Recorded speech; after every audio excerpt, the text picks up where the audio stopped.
उनका जो शरीर है वे बिल्कुल कृष के समान दुबले पतले हो गए हैं। और भैया भरत जी महाराज राम राम रघुपति जपत, और भैया भरत जी महाराज जो है अपने मन को, अपने ध्यान को, जिन चरणों को शिवशन का अधिक सुरनर मुनि ध्यान लगाते हैं, जिन चरणों की लीला महिमा नारद सारद मिल गाते हैं, जिन चरणों से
श्यावर रामचंद्र की जय।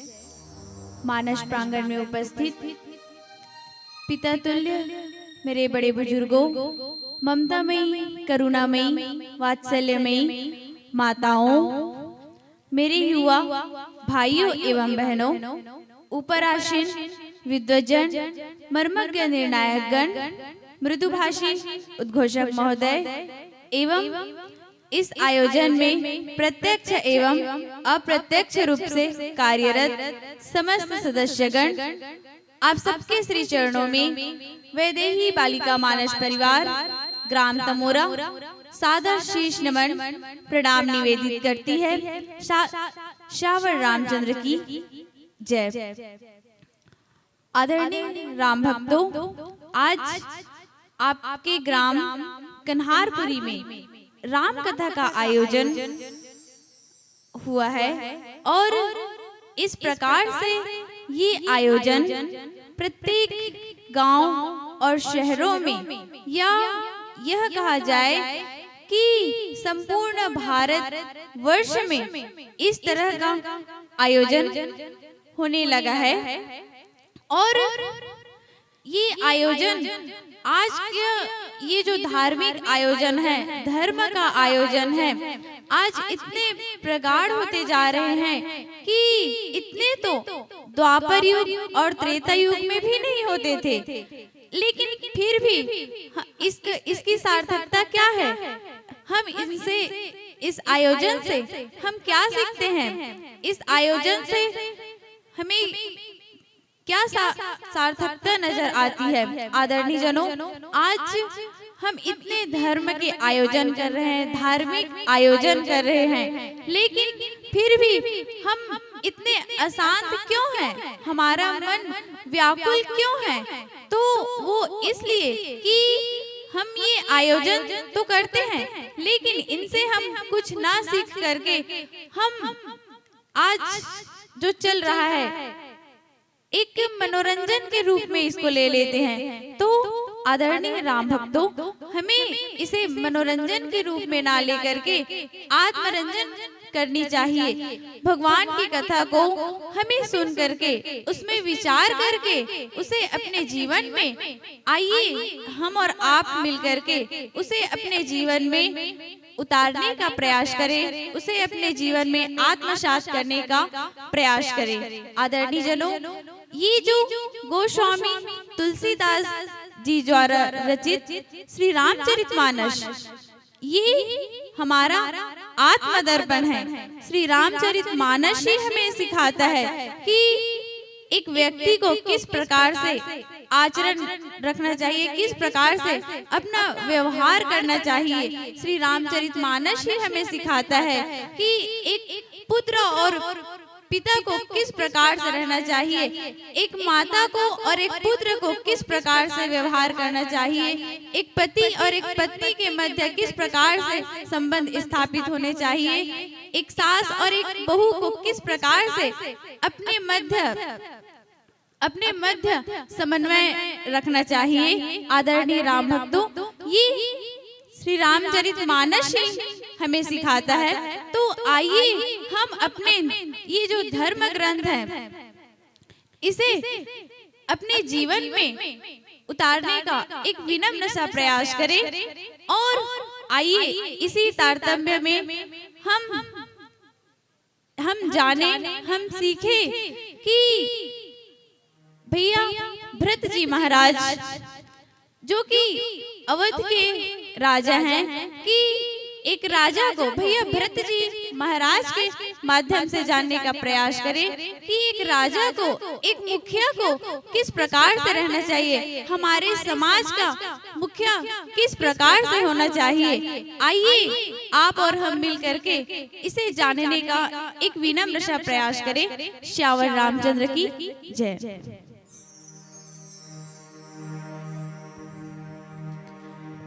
भरत प्रिय रामचंद्र शंकर हरिओ।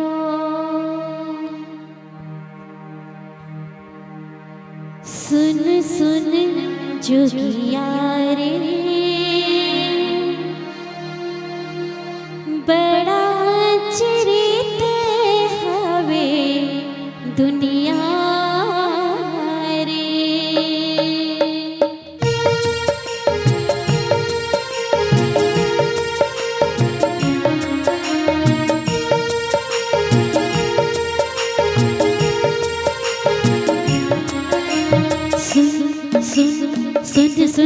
सुन जोगिया रे बड़ा चरित हवे दुनिया रे। सुन जोगिया रे बड़ा चरित हवे दुनिया रे। कहो घाम है कहो है झरिया, कहो दिन मान कहो है रतिया, कहो घाम है कहो है झरिया, कहो दिन मान कहो है रतिया, कहो है संग बिहनिया। सुन जोगिया रे बड़ा चरित हवे दुनिया रे। सुन जोगिया रे बड़ा चरित हवे दुनिया रे।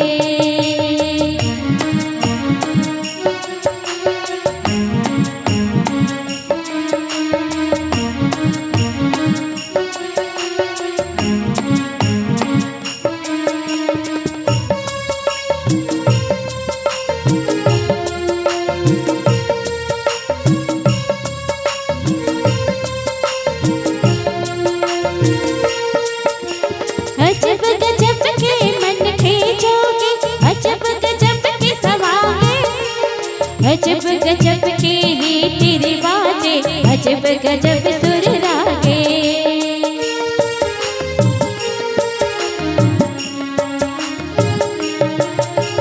अजब गजब के मन खेजोगे, अजब गजब के सवागे, अजब गजब के रीति रिवाजे, अजब गजब सुर रागे। दिन मां सोवे रात मां जागे, कभू आगो कभू पाछू भागे, का करिया का गोरिया। सुन जोगिया रे बड़ा चरित हवे दुनिया रे। सुन जोगिया रे बड़ा चरित हवे दुनिया रे।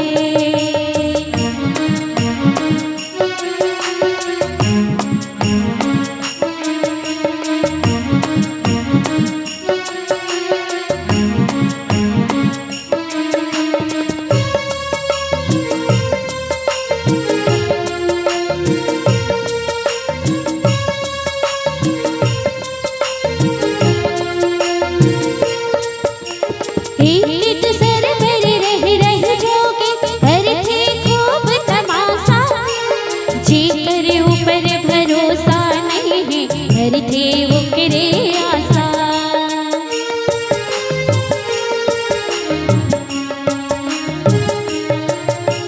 ये कित सरवर रह रह जोगे करते खूब तमाशा। जे करे ऊपर भरोसा नहीं है करते ओकरे आशा। झूठ न सब सिर तुन पतिया थे साच कहत आगे लग जाते। नहीं है को न बुझैया सुन सुन सुन जोगिया रे।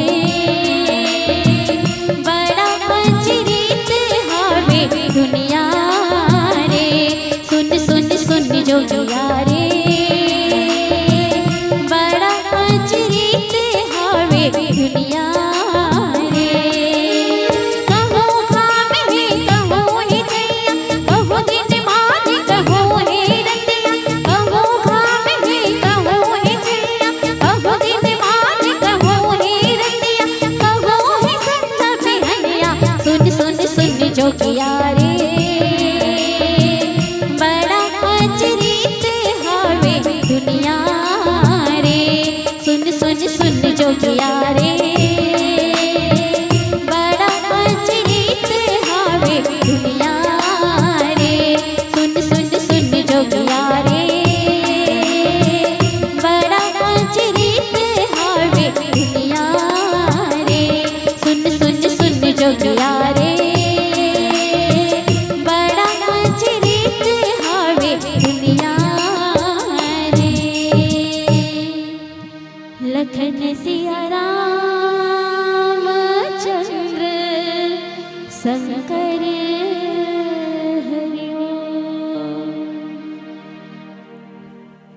वर्णानामर्थ शंगानाम रसानाम छंदसामपि मंगलानाम चाकर्तारो वंदे वाणी विनायको। श्री गुरु चरण सरोज रज निजमन मुकुर सुधार। बरनौ रघुवर विमल जस जो दायक फलचार। बुद्धिहीन तनु जानिके सुमिरौ पवन कुमार। बल बुद्धि विद्या देव मोहि हरहु कलेश विकार। जनक सुता जग जननी जानकी अतिशय प्रिय करुणा निधान की। जाके पद जुग कमल मनाऊं जासु कृपा निर्मल मति पाऊं। श्री तुलसीदास जी के पद कमल 12 बार मनाऊं।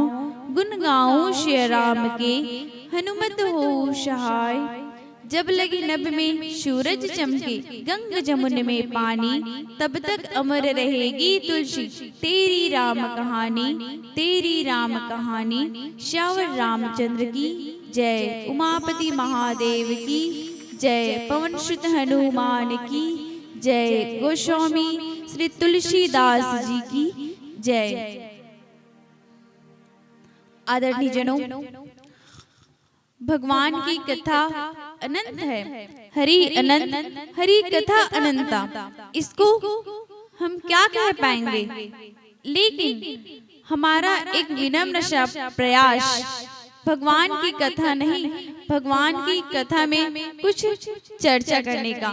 क्योंकि भगवान की कथा को तो साक्षात शेष जी जिनके हजारों फन हैं, एवं माँ शारदा जो कि ज्ञान की देवी है, वे भी अपने आप को भगवान की कथा कहने में असमर्थ पाते हैं। तो भगवान की कथा को हम क्या कह पाएंगे, लेकिन फिर भी हमारा एक विनम्र सा प्रयास भगवान की कथा में अपनी टूटी फूटी भाषा में कुछ चर्चा करने का।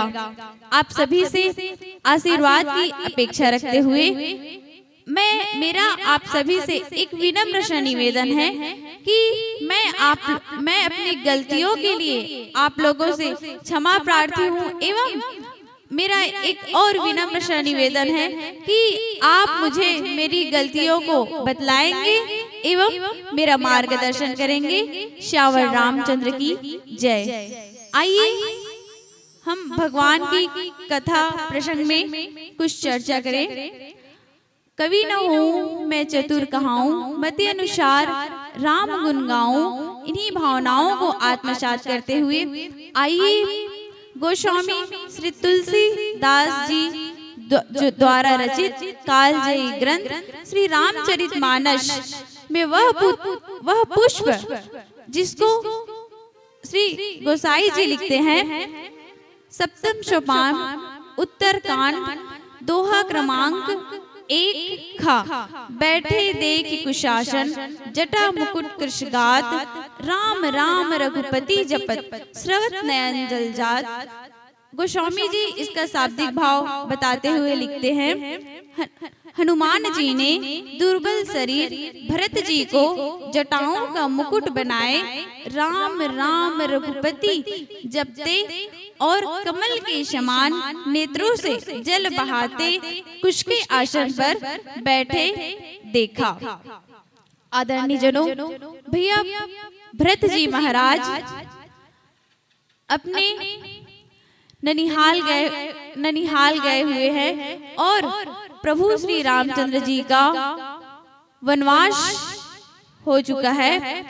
और जब भैया भरत जी महाराज जब अपने ननिहाल से वापस आते हैं, तब उनको पता चलता है कि प्रभु श्री रामचंद्र जी का वनवास हो गया है, प्रभु श्री रामचंद्र जी को वनराज बनाया जा चुका है। और तब भैया भरत जी महाराज अत्यंत व्याकुल हो जाते हैं, अत्यंत व्याकुल हो जाते हैं। और फिर भैया भरत जी महाराज तीनों माताएं और संपूर्ण अवधवासी और अपने चतुरंगी सेनाओं को लेकर के चित्रकूट की यात्रा करते हैं।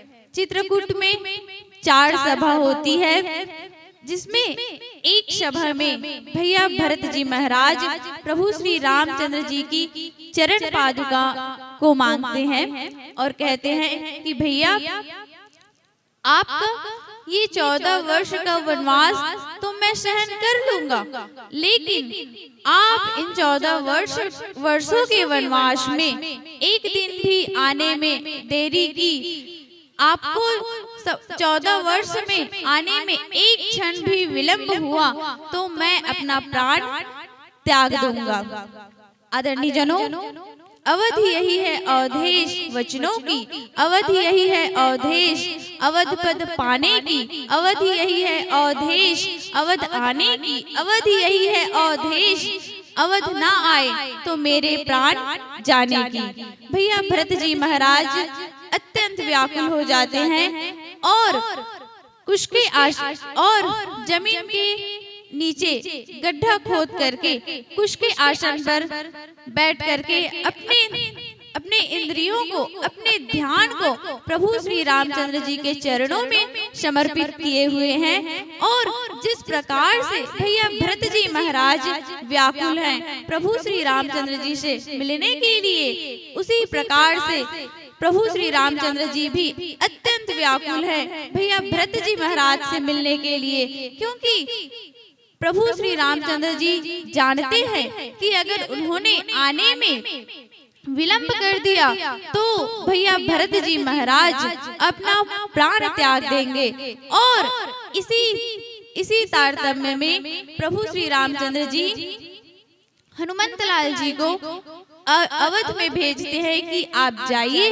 और मेरे आने का समाचार भरत को दीजिए। और इस प्रकार से हनुमंत लाल जी महाराज अवध आते हैं और प्रेम के समुद्र भैया भरत जी को देख रहे हैं। भैया भरत जी महाराज जमीन को खोद करके कुश के आसन पर बैठे हुए हैं और पूर्ण रूप से अपने मन को प्रभु के चरणों में लगाए हुए हैं। और उनका शरीर जो है बिल्कुल कृष्ण के समान दुबला पतला हो गया है। आइए एक भजन श्यावर रामचंद्र की जय। भरत प्रिय रामचंद्र शंकर हरिओ गरि सा रे धा सा धा सा मगरे गरि सा धा सा रे आ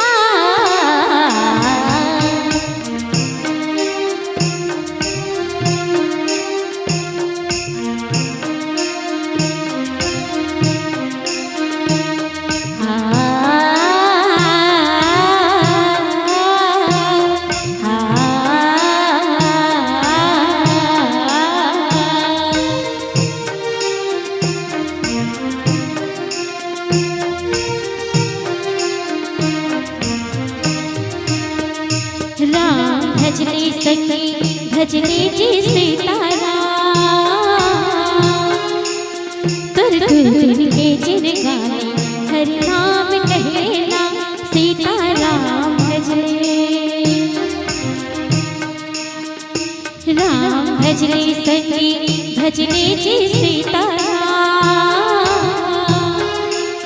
तुर तुर के जिन गाने हरि नाम कहना सीताराम भजले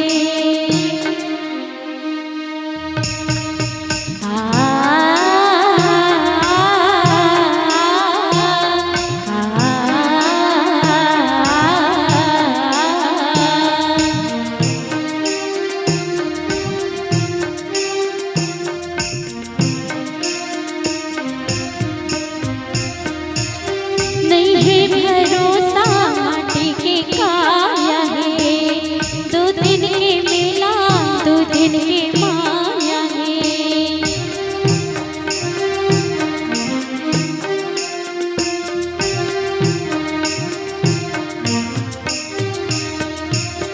नहीं है भरोसा माटी के काया है दो दिन के मेला दो दिन के माया है पिंजरा में पंछी उड़ जाए रे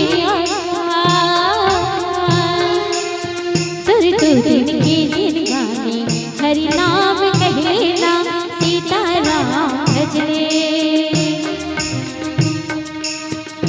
राम भजले सखी भजले जी सीताराम तुर तुर के जिन गाने हरि नाम कहना सीताराम भजले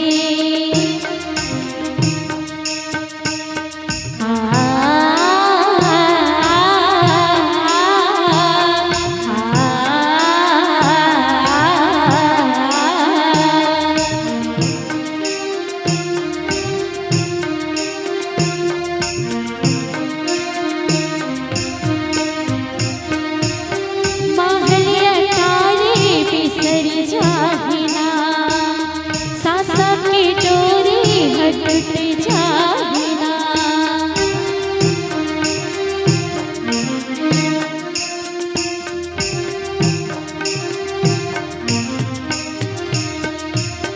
महलिया तारे बिसर जाहिना सासा के डोरी हट जाहिना माटी हो जाने तेरी दुनिया के तुर तुर के जिन गाने हरि नाम कहना सीताराम भजले राम भजले सखी भजले जी सीताराम तुर तुर के जिन गाने हरि नाम कहना सीताराम भजले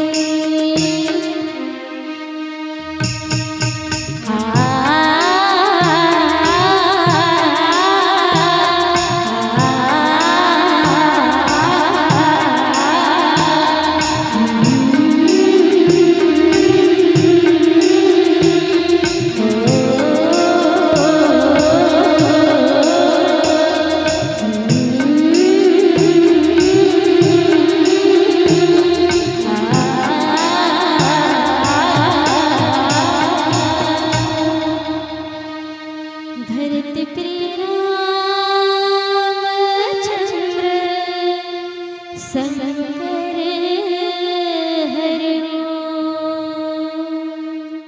श्यावर रामचंद्र की जय। बैठे देखी कुशासन। भैया भरत जी महाराज कुश के आसन पर बैठे हुए हैं और हनुमंत लाल जी महाराज भैया भरत जी महाराज को कुश के आसन पर बैठे हुए जमीन के नीचे गड्ढे खोद करके कुश के आसन पर बैठे हुए देख रहे हैं। आदरणीय राम भक्तों, भैया भरत जी महाराज जमीन के नीचे गड्ढा खोद करके क्यों बैठे हैं? क्या भगवान का स्मरण जमीन के ऊपर बैठकर नहीं किया जा सकता?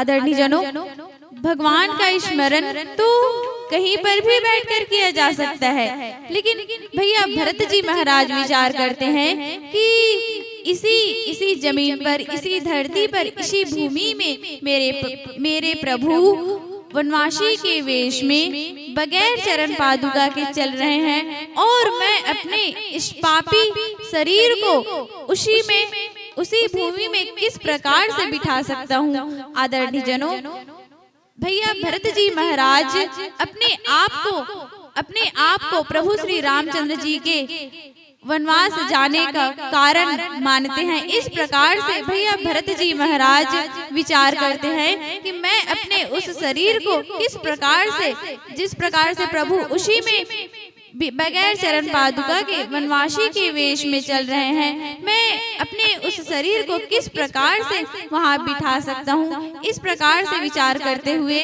भैया भरत जी महाराज जमीन के नीचे गड्ढे खोद करके उसमें बैठ करके अपने ध्यान को प्रभु के चरणों में लगाए हुए हैं। आदरणीय जनों, भैया भरत जी महाराज हमें एक संदेश देना चाह रहे हो, शिक्षा देना चाह रहे हैं कि हमें अपने आदरणीय जनों या अपने बड़ों के समकक्ष नहीं बैठना चाहिए, हमें हमेशा उनसे नीचे ही बैठना चाहिए। आदरणीय जनों, भैया भरत जी महाराज हमें इस प्रकार से शिक्षा देना चाह रहे हैं।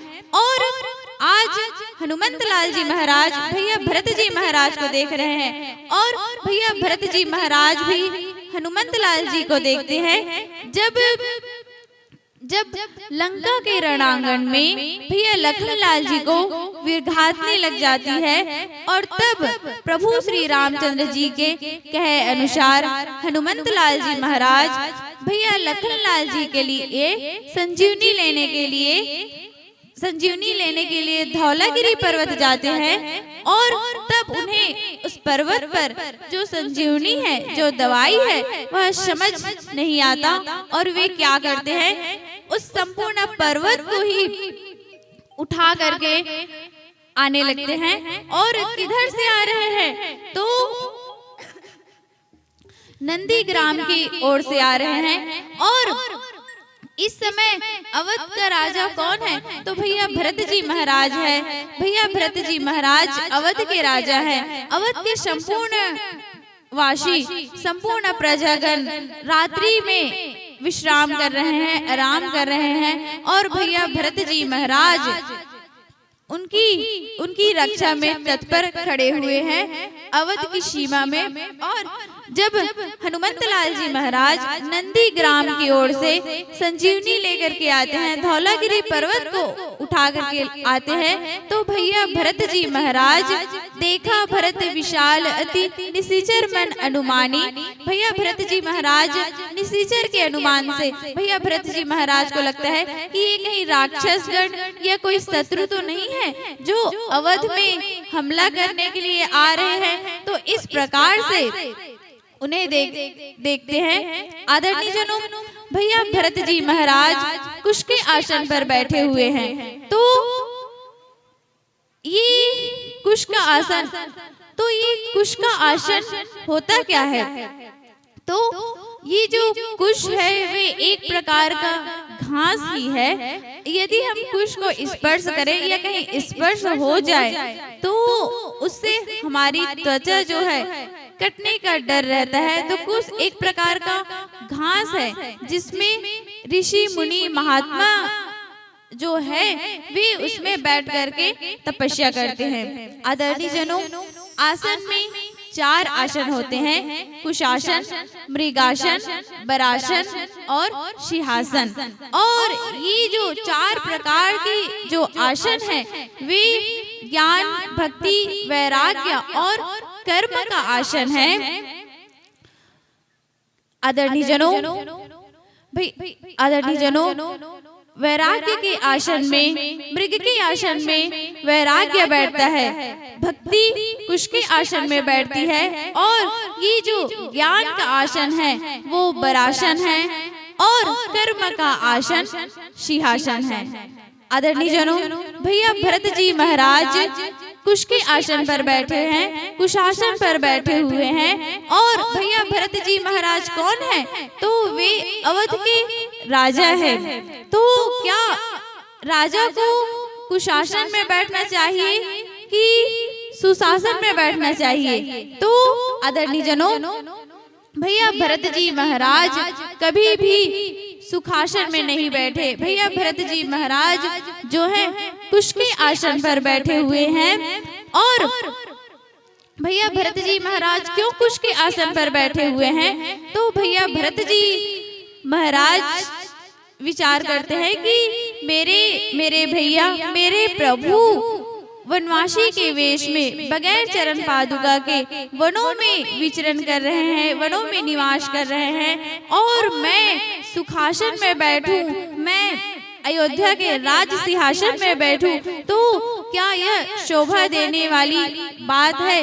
क्या यह शोभनीय बातें हैं? आदरणीय जनों, भैया भरत जी महाराज भातृ प्रेम की सच्ची निशानी है। भैया भरत जी महाराज तो एक रामानुरागी है। भैया भरत जी महाराज तो एक त्यागी है। आइए एक भजन श्यावर रामचंद्र की जय।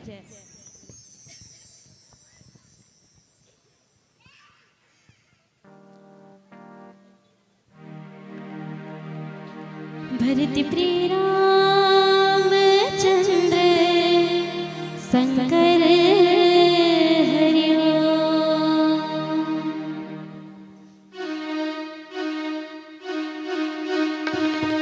दारल टूट की पाना गिरे देखो यम जी, दारल टूट की पाना गिरे देखो यम जी।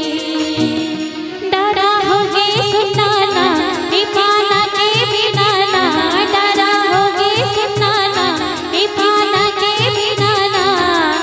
दारल टूट के पाना गिरे देखो यम जी, दारल टूट के पाना गिरे देखो यम जी।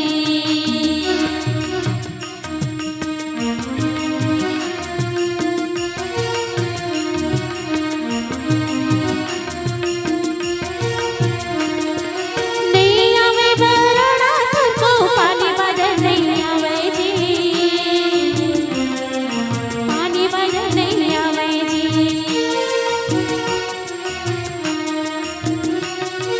नहीं दिखी मेरे पाला के फिर काबरियल गावे जी, फिर काबरियल गावे जी।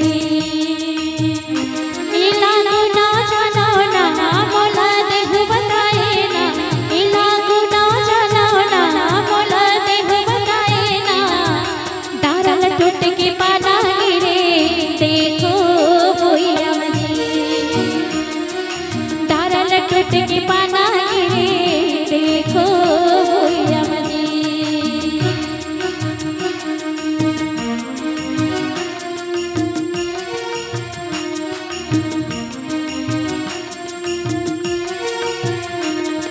सरग के उड़ैया खाओ महल के रहिया जी, महल के रहिया जी। हाथी की चढ़ैया खाओ पैडगिरी रैया जी, पैडगिरी रैया जी। का राजा कर जाना ये के सबके दर्शाना, का राजा कर जाना सब के दर्शाना। दारल टूट के पाना गिरे देखो यम जी, दारल टूट के पाना गिरे देखो यम जी।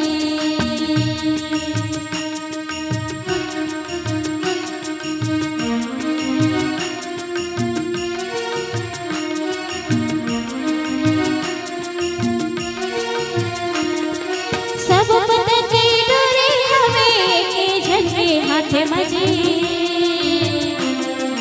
ये के झंडे हाथे मजे। जैसे उठे वैसे उड़ते ओकर सबके हाथे मजे, होकर सबके हाथ मजे। सब खिलौना माटी के ना चले बिंदु दिन ना, सब खिलौना माटी के ना चले बिंदु दिन ना। डाल टूट के पाना गिरे देखो भुइया मजे, डाल टूट के पाना गिरे देखो भुइया मजे। डाला होगे सुनाना ये पाना के बिना ना, डाला होगे सुनाना ये पाना के बिना ना। डाल टूट के पाना गिरे देखो भुइया मजे, डाल टूट के पाना गिरे देखो भुइया मजे। देखो भुइया मजे, ओ देखो भुइया मजे। धरती प्रेरा चंद्र संकर श्यावर रामचंद्र की जय। भैया भरत जी महाराज कुश के आसन पर बैठे हुए हैं। भैया भरत जी महाराज कौन है? तो वे अवध के राजा हैं, अवध के मुखिया हैं। और एक मुखिया को किस प्रकार से होना चाहिए? मुखिया मुख सो चाहिए, खान पान को एक, पालय पोषय सकल अंग, तुलसी सहित विवेक। एक मुखिया को किस प्रकार से होना चाहिए, ये हमें श्री भरत जी के चरित्र से सीखने को मिलता है। आदरणीय जनों, ये है अवध के मुखिया भरत जी। और हमारे आज के मुखिया किस प्रकार से हैं? हमारे जो आज के मुखिया हैं, उन्हें तो अपनी प्रजा से कोई मतलब ही नहीं है। उन्हें तो बस अपनों से ही मतलब है, अपनी ही तिजोरी को भरने से मतलब है। हमारे आज के मुखिया इस प्रकार से हैं। यदि हम किसी को विधायक भी बना दे तो वे क्या करता है? वे कौन कैसा है, कौन किस प्रकार से है, कौन तड़प रहा है, कौन मर रहा है, इन सबको वे नजरअंदाज कर देते हैं। और वे तो लग जाते हैं अपनी आवश्यकता की चीजें जुटाने के लिए कि किसी न किसी पद मिला नहीं और लग गए अपनी आवश्यकता की पूर्ति करने के लिए। तो हमारे जो मुखिया हैं वे इस प्रकार से हैं। यदि हम किसी को विधायक बना दें तो वे क्या करता है? वे भी अपनी आवश्यकता की पूर्ति करने के लिए लग जाता है। वे अपने लिए 2-4 मकान बना लेंगे और इसी तरह से अन्य सामग्री जो है एकत्र कर लेंगे, अपनी आवश्यकता की पूर्ति करेंगे। आज की जो हमारे मुखिया हैं वे इस प्रकार से हैं। तो एक मुखिया को इस प्रकार से नहीं होना चाहिए। एक मुखिया को किस प्रकार से होना चाहिए? तो ये हमें भरत जी के चरित्र से देखने को मिलता है, सीखने को मिलता है। तो आदरणीय राम भक्तों, हमें भी इसी प्रकार से मुखिया का चुनाव करना चाहिए, इसी प्रकार से एक मुखिया की भूमिका निभाना चाहिए। भैया भरत जी महाराज की तरह आज देखिए हमारे मुखिया इस प्रकार से, कोई अनशन कर रहा है, कोई पद यात्रा कर रहा है, कोई मध्य यात्रा कर रहा है, इस प्रकार से है हमारे आज के जो मुखिया हैं वे। आदरणीय जनों, अयोध्या में किस चीज की कमी थी? अयोध्या में तो सभी धन संपत्तियां भरपूर थी। अयोध्या में तो इतनी धन संपत्तियां थी कि स्वर्ग के राजा इंद्र भी अपने आप को उसके सामने छोटे समझते थे। तो जब एक बार जब विश्वामित्र जी महाराज यज्ञ कर रहे थे और वे उनका जो यज्ञ है वे सफल नहीं हो रहा था। क्यों?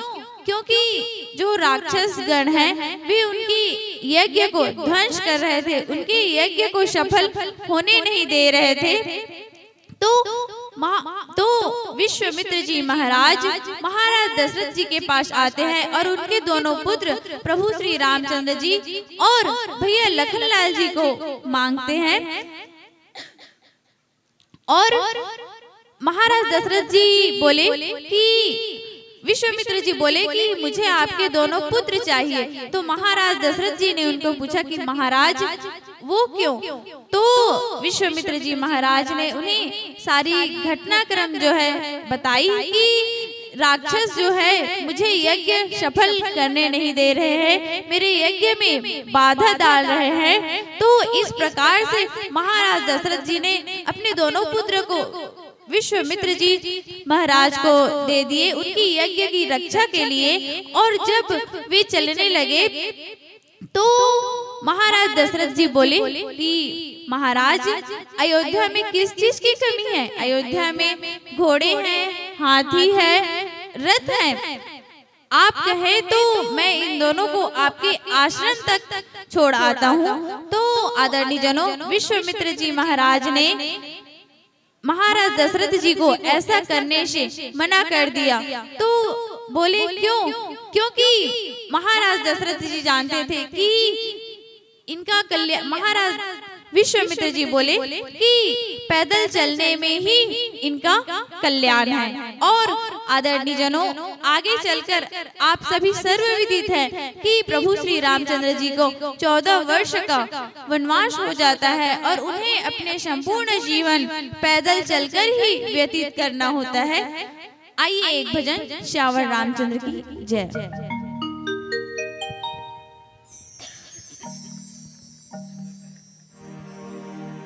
भरत प्रिय रामचंद्र शंकर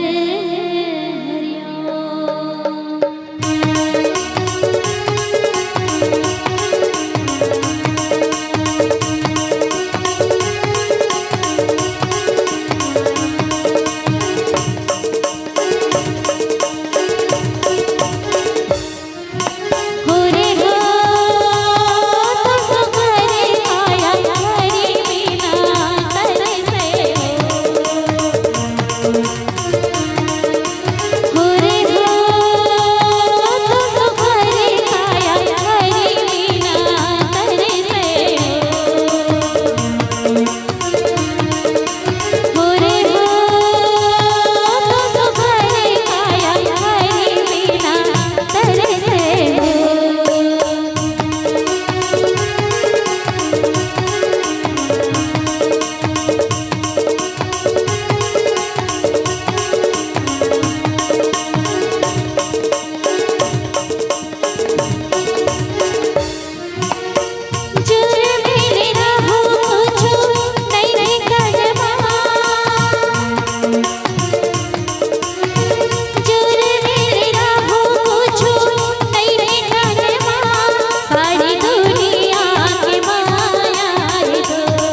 श्यावर रामचंद्र की जय। बैठे देखी कुशासन जटा मुकुट कृषगाद। आदरणीय जनों, यदि हमें राम राज्य लाना है तो उसके लिए हमें संयमी जीवन व्यतीत करना होगा। हमें सुखासन में नहीं, हमें कुश के आसन पर बैठना होगा। और वैसे राजा के सर पर मुकुट होता है, तो मुकुट किस प्रकार से होता है? तो मुकुट सोने से जड़ित, मोतियों से जड़ित हीरे लगे हुए होते हैं। और हमारे भैया भरत जी महाराज जो है वे इस प्रकार के मुकुट को महत्व नहीं देते हैं। भैया भरत जी महाराज विचार करते हैं इस प्रकार के मुकुट तो मेरे राघव को ही शोभा देते हैं। आदरणीय जनों, भैया भरत जी महाराज अपने आप को राजा नहीं बल्कि अपने आप को तो प्रभु का सेवक मानते हैं। आदरणीय जनों, भैया भरत जी महाराज तो जागृत सोते हुए अवस्था में ही नहीं, जागृत अवस्था में भी कभी भी अपने आप को अवध का राजा नहीं माने, अवध का राजा नहीं समझे।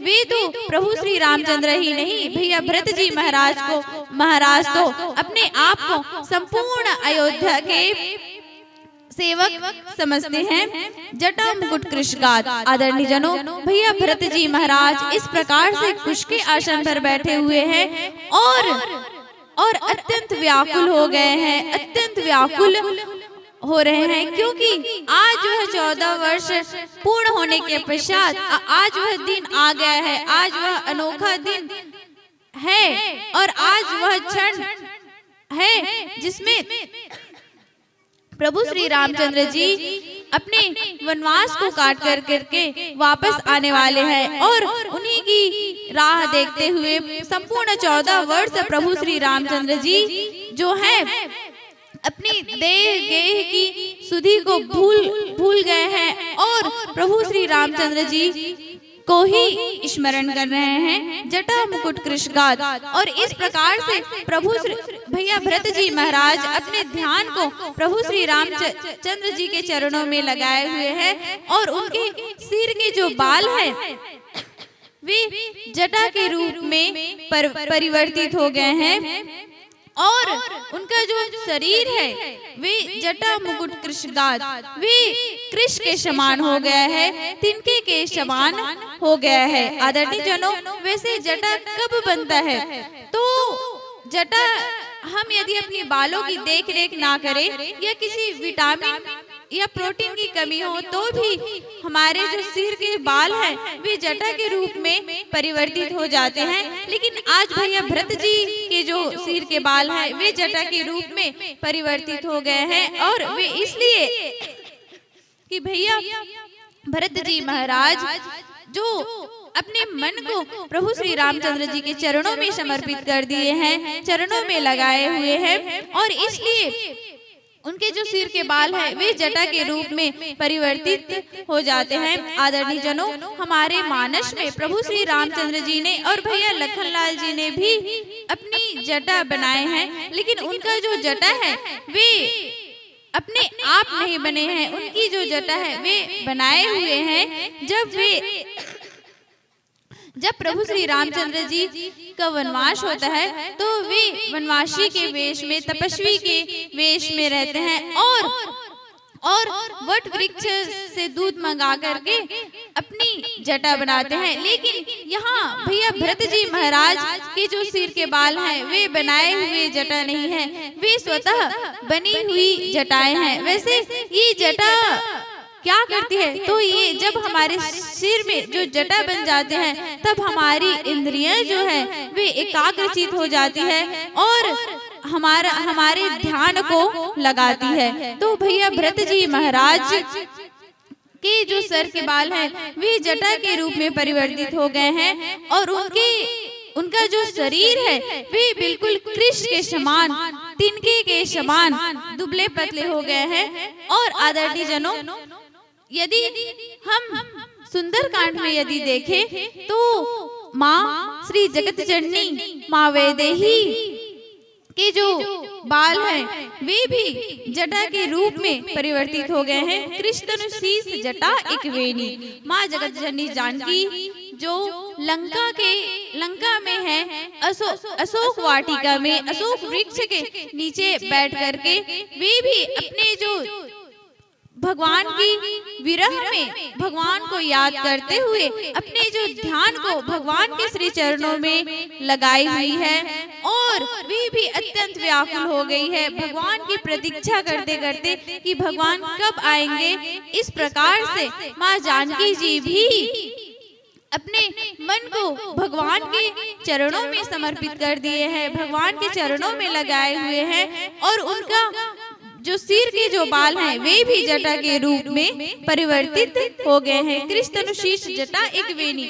और माँ श्री जानकी जी का भी शरीर बिल्कुल कृष्ण के समान हो गया है, कृष्ण के समान, तिनके के समान दुबला पतला हो गया है। और आज इसी प्रकार से भैया भरत जी महाराज के भी जो शरीर है वे भी कृष्ण के समान दुबले पतले हो गए हैं भगवान की विरह में भगवान की प्रतीक्षा करते हुए। आई एक भजन श्यावर रामचंद्र की जय।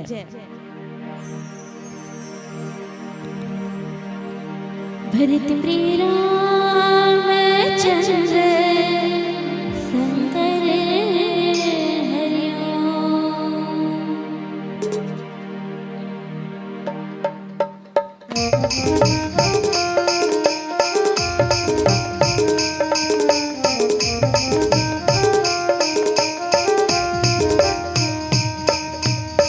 जपला नहीं जाने में तपला नहीं जाने सदा के फूल चढ़ आओ श्री राम तोला, आओ भगवान तोला, श्रद्धा के फूल चढ़ावा होगा। जपला नहीं जाने में तपला नहीं जाने सदा के फूल चढ़ आओ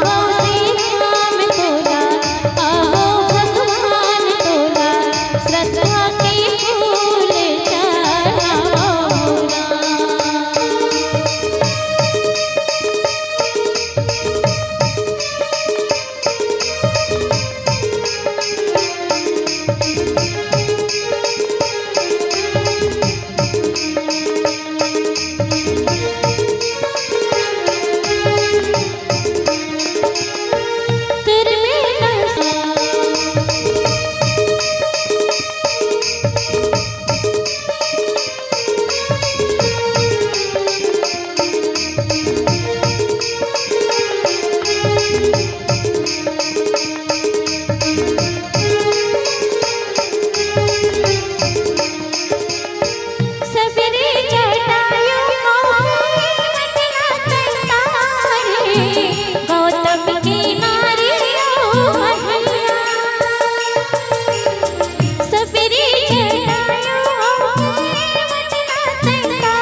श्यावर रामचंद्र की जय।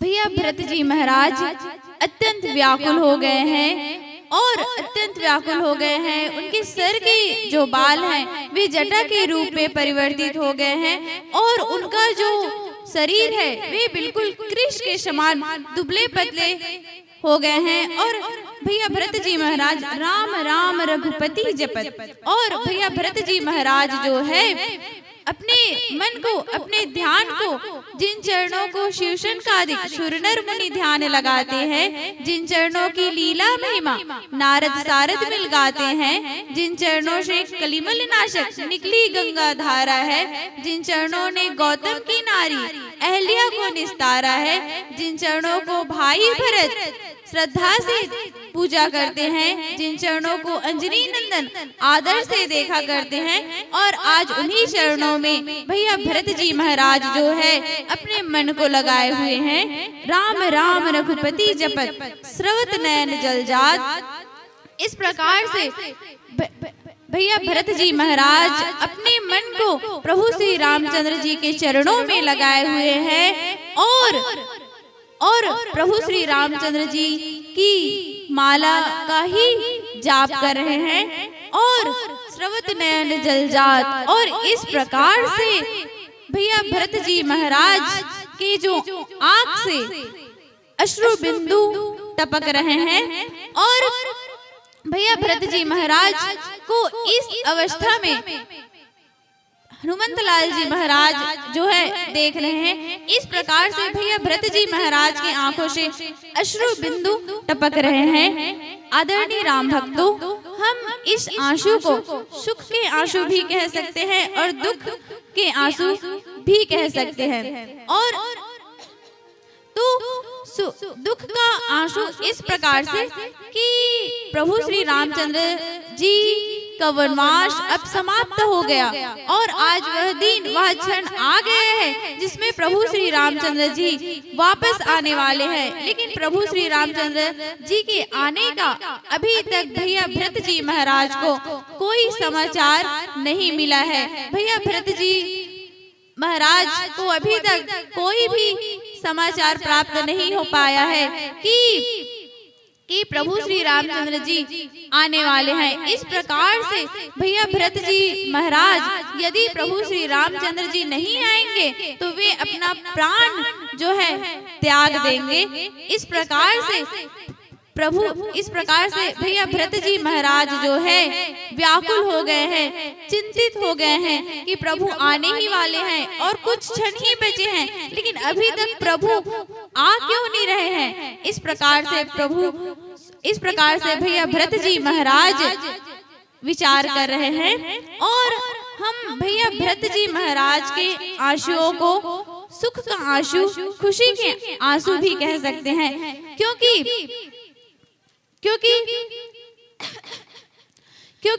भैया भरत जी महाराज एक तरह से वे खुश भी हैं क्योंकि आज वह क्षण आ गया है जिसमें प्रभु श्री रामचंद्र जी आने वाले हैं। इस प्रकार से भैया भरत जी महाराज विचार करके खुश भी है कि प्रसन्न है, हर्षित हैं कि आज प्रभु आने वाले हैं। और इस प्रकार से भैया भरत जी महाराज को देख करके उनकी दशा को देख करके हनुमंत लाल जी महाराज पहुंच जाते हैं, मानो डूबते हुए को तिनके के सहारा के रूप में। यदि समुद्र में कोई डूब रहा है तो यदि उसे कोई लकड़ी या कोई तिनका भी मिल जाए तो उसकी जो उम्मीद जो है जागृत हो जाती है, उम्मीद बढ़ जाती है कि अब शायद मैं बच सकता हूँ। ठीक इसी प्रकार से हनुमंत लाल जी महाराज डूबते हुए को तिनके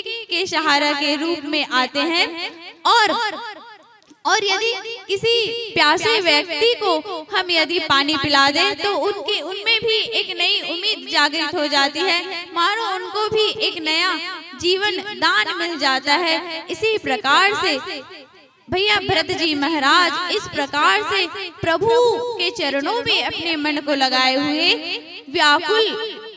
अत्यंत व्याकुल हुए, शरीर बिल्कुल पतला दुबला कृष के समान हो गया है और भैया भरत जी के आंख से अश्रु बिंदु लगातार टपक रहे हैं। अश्रु बिंदु की धारा भैया भरत जी महाराज के लगातार बह रही है और इस प्रकार से डूबते हुए को तिनके के सहारा के रूप में हनुमंत लाल जी महाराज आते हैं और उनको देखते हैं। आइए एक भजन श्यावर रामचंद्र की जय। भरत प्रिय रामचंद्र शंकर हरि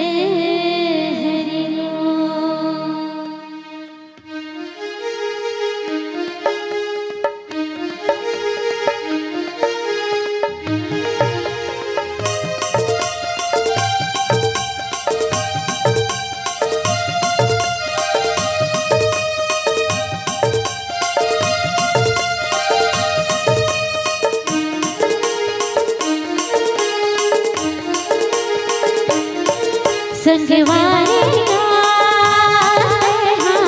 कब झूला पे हरे के नामला संगवारी कब झूला पे हरे के नामला कब दया तोरा नाम होही कब दया तोरा नाम होही बनाते ही बिगड़े कामला कब झूला पे हरि के नामला संगवारी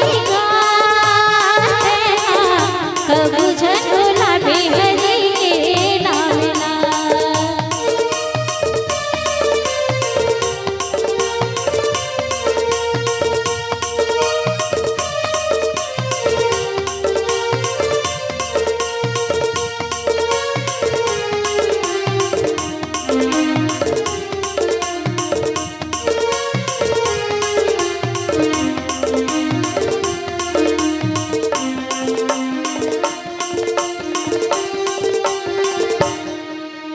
माया बजारे मिले मोहना जिले गिरा तेरा जराम का बोला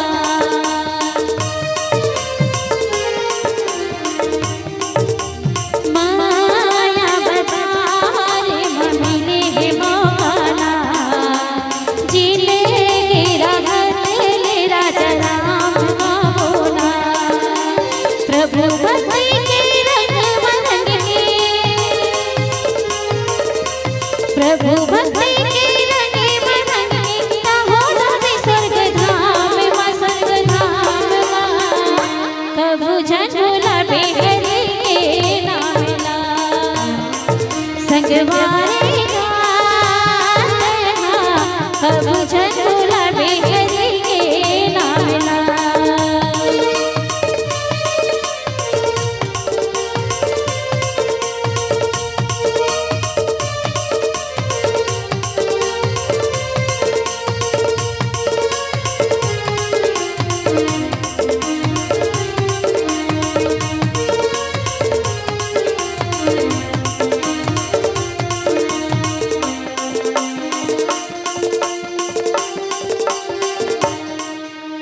दर्शन पाए कि मिले मोहना भव सगरी मात लजाए कि मोहना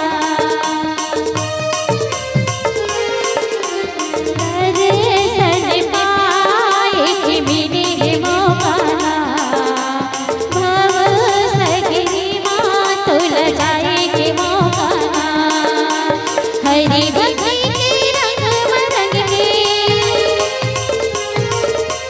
हरि भक्ति के रंग बरंगे हमर बनाते नामला तोरे नामला कब झूला पे हरि के नामला संगवारी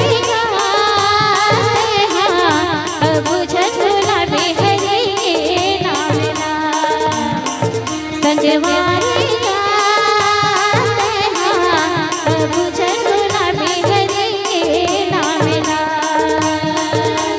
कब दया तोरा नाम होही कब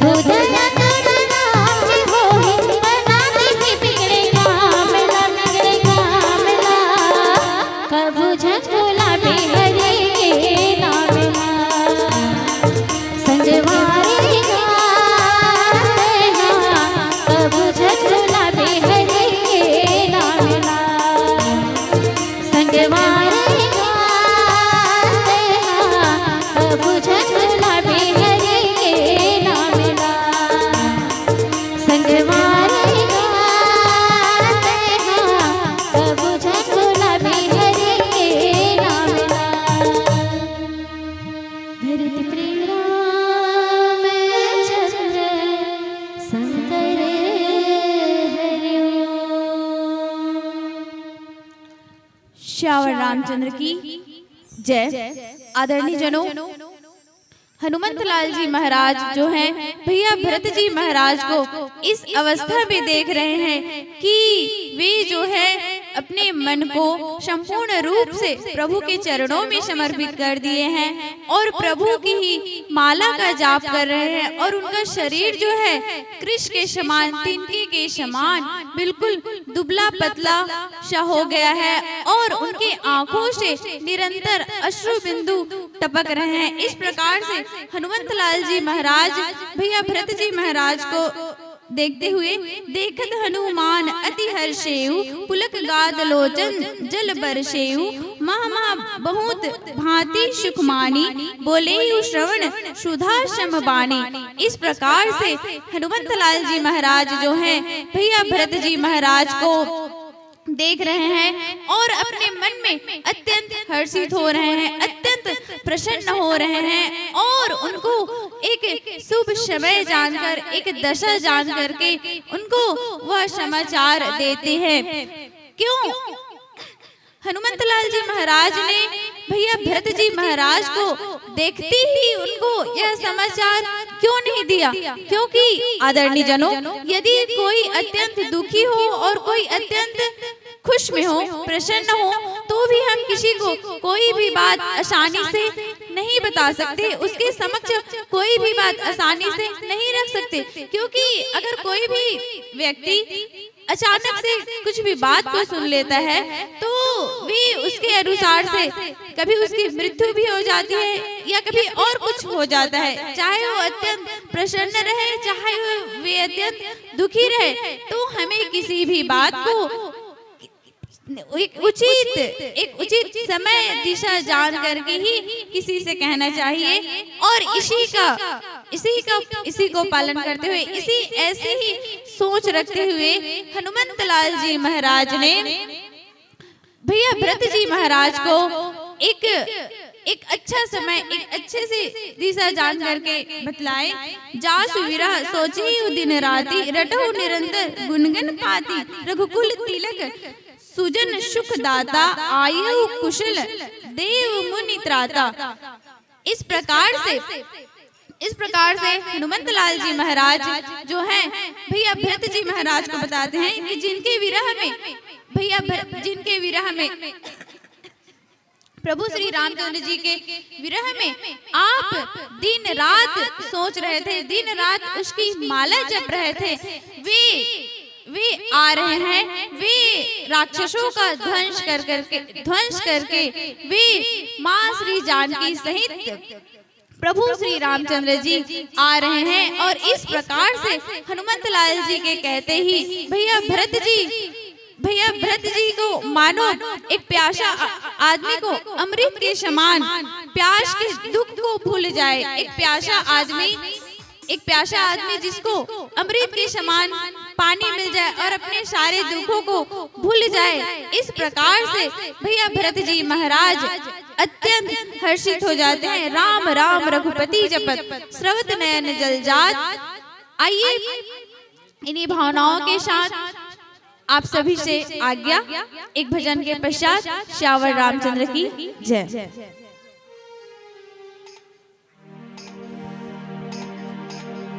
भरत प्रेम चंद्र शंकर हरिओ।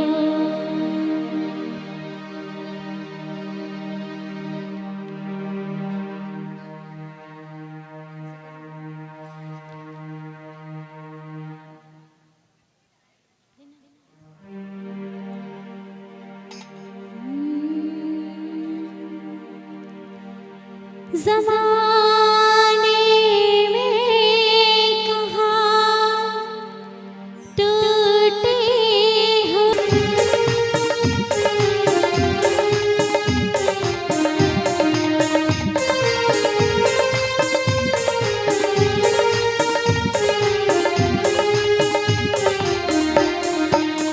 हो मेरे साईं देवा तेरे सब नाम लेवा, जुदाई सारे सारे सभी तुझको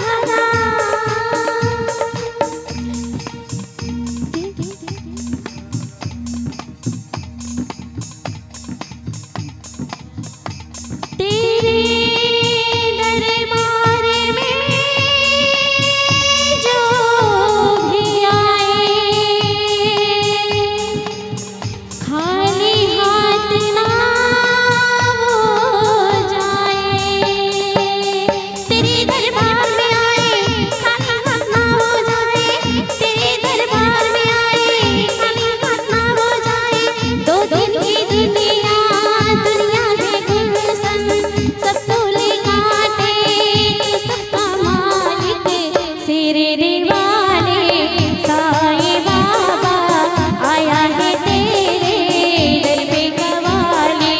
सिरडी वाले साईं बाबा आया है तेरे दर पे कवाले। लफ्ज़े दुआएं आँखों में आंसू दिल में उम्मीदें पर जो निकाले। सिरडी वाले साईं बाबा आया है तेरे दर पे कवाले। सिरडी वाले साईं बाबा आया है तेरे दर पे कवाले। सिरडी वाले साईं बाबा आया है तेरे दर पे कवाले। सिरडी वाले साईं बाबा आया है तेरे दर पे कवाले। भरत प्रिय